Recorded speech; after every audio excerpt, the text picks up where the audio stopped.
À l'occasion du bicentenaire de la mort de Napoléon, j'ai publié il y a très peu de temps un ouvrage sur une conspiration qui se déroule en 1822, c'est-à-dire un an après sa disparition, et qui implique un grand nombre de bonapartistes, des soldats qui ont participé à la Grande Armée, parmi eux 4 sergents qui seront guillotinés le 21 septembre 1822. J'ai aussi en projet un livre qui sort au début du mois d'avril qui s'intitule Napoléon, le dernier Romain, et qui est une réflexion sur la relation qu'entretenait Napoléon à l'Antiquité et plus particulièrement à l'Antiquité romaine, avec comme ambition de comprendre cette fascination qu'avait Napoléon pour l'immortalité. Et en se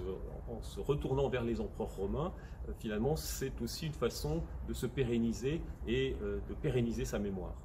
Et puis, devrait paraître également au mois d'avril des rééditions en poche de 3 ouvrages que j'ai consacrés aux campagnes de 1812, 1814 et 1815, et une réédition également en poche d'un recueil des discours de guerre de Napoléon, donc une actualité relativement chargée. On peut même y ajouter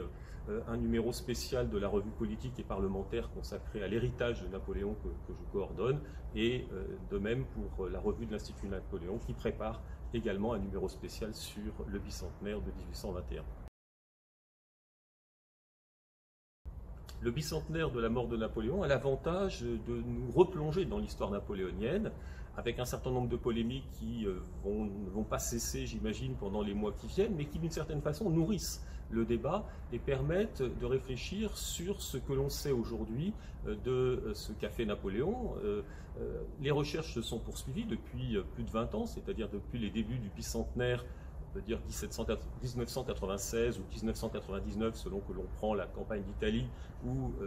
l'avènement du consulat. En 20 ans, beaucoup de recherches ont eu lieu, beaucoup de livres ont été publiés, et finalement c'est l'occasion, et je pense qu'un certain nombre de colloques, de numéros spéciaux de revues, de livres, permettront de faire la synthèse de l'ensemble de ces travaux, et à cet égard c'est tout à fait important de mettre l'accent et de mettre en lumière cette année particulière, bien entendu en direction du grand public, mais aussi en direction de publics plus spécialisés qui vont pouvoir s'interroger à nouveau sur l'homme Napoléon et son œuvre.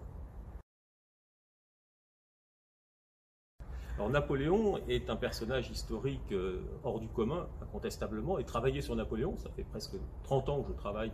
sur Napoléon, c'est évidemment se poser chaque jour à nouveau la question de ce que l'on va pouvoir trouver de nouveau, comment orienter un certain nombre d'étudiants vers des recherches sur Napoléon. Donc pour moi, Napoléon, c'est d'abord un objet de recherche, c'est